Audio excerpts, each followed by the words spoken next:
Hi there!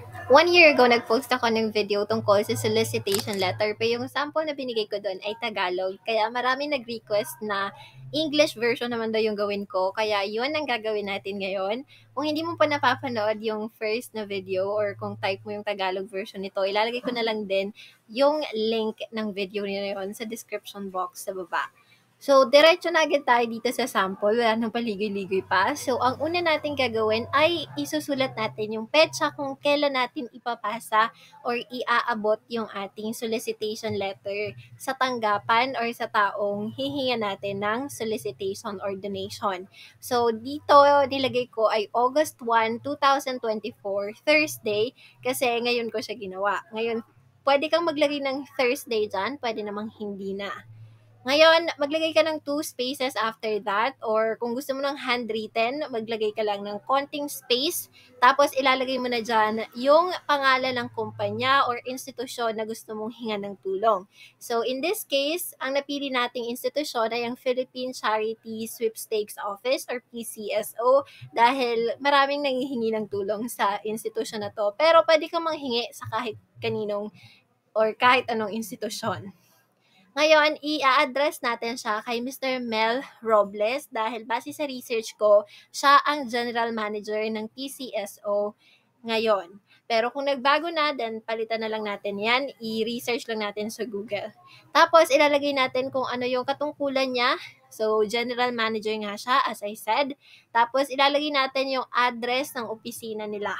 So, ang address ay ang Sun Plaza Building sa 571 Shaw Boulevard, Mandaluyong City, 1552. Hindi po yung personal na home address ni Mr. Mel Robles ang ilalagay natin, kundi yung office address ng Philippine Charity Sweepstakes Office. Tapos, mga 3 spaces after that, isusulat natin yung Mr. Robles Kuwait. Hindi po natin kalalimutan itong Kuwait. Ilalagay natin yung Mr. kasi lalaki siya. And Robles, yun yung last name niya. Yun yung way natin to address this person na pagsusulatan natin. Okay? Susundan nyo lang siya. Ngayon, ito yung ating sample. Ngayon, naiintindihan ko na iba-iba yung rason kung bakit tayo manghihingi ng tulong pinansyal sa isang institusyon or sa isang tao. Kaya, pagmasdan nyo na lang po kung paano ko kinonstruct itong sentence or itong letter natin para ma-apply mo to sa sarili mong sitwasyon.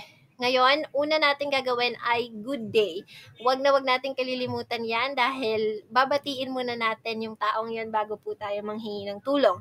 So, I, Maria de la Cruz, is writing this letter to your highly respected office to seek financial assistance for my 3-month-old son who is currently fighting for his life for over a month now.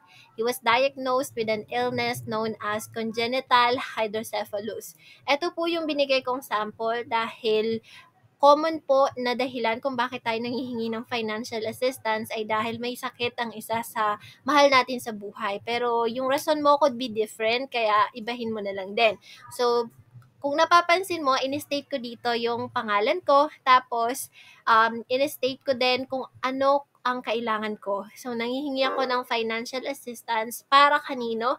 Para sa aking 3-year-old son. Bakit ako nanghihingi? Kasi kasalukuyan siyang may sakit na congenital hydrocephalus. So, sa unang line pa lang natin, kailangan masabi na natin yung sadya natin para in case na hindi na interesadong marinig or bumabasa ng sulat yung ating sulat, then alam na kaagad niya kung worth it ba tayong tulungan or hindi. So, after that, magbibigay ka lang ng konting detalye pa tungkol sa sitwasyon mo. So, nilagay ko dito, he's currently confined here in Philippine General Hospital. Next week, my son will undergo a major operation. It is with a hopeful heart that your institution would extend a helping hand and give us monetary help as we will be using it to finance for the operation and buy his prescription. So as you can see, binanggit ko rin dito na kaya kami nanghihingi ng tulong dahil meron siyang major operation. So alam naman natin na kapag major operation, kailangan natin ng malaki-laking pondo para dyan. At bukod doon, hindi lang gagamitin yung pera sa operation, kundi gagamitin rin sa pagbili ng mga gamot niya. Kasi hindi lang naman talaga sa operation yung gastos, kundi pati na rin sa gamot. Ngayon, kung ang sitwasyon mo ay kagaya nito, pwede mong kopyahin to. Pero kung hindi, i-state mo na lang yung buong detalye at maging honest ka na lang din. Next naman, another space, I am hoping for your immediate response about this letter. I firmly believe that this institution of yours would give us assistance as we are navigating through these difficult times in our lives. May you become part of letting my son live longer with us. So ito yung parang nangongonsensya tayo, or nanghihingi tayo ng pabor talaga at pinupuri natin yung institusyon na to na malaki ang tiwala ko sa inyo na pagkakalooban nyo kami ng financial assistance dahil kailangan natin nito ngayong naghihirap kami sa buhay. Parang ganon.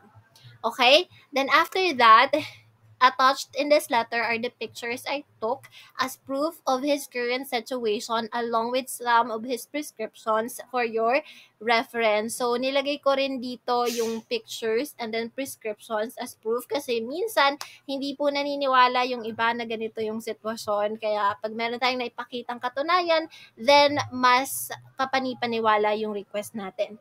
Then after that, if you have questions about this letter of mine, please feel free to contact me anytime at my mobile number. Then lagay mo yung mobile number mo. Then thank you and may God bless you more. All the best, Maria de la Cruz.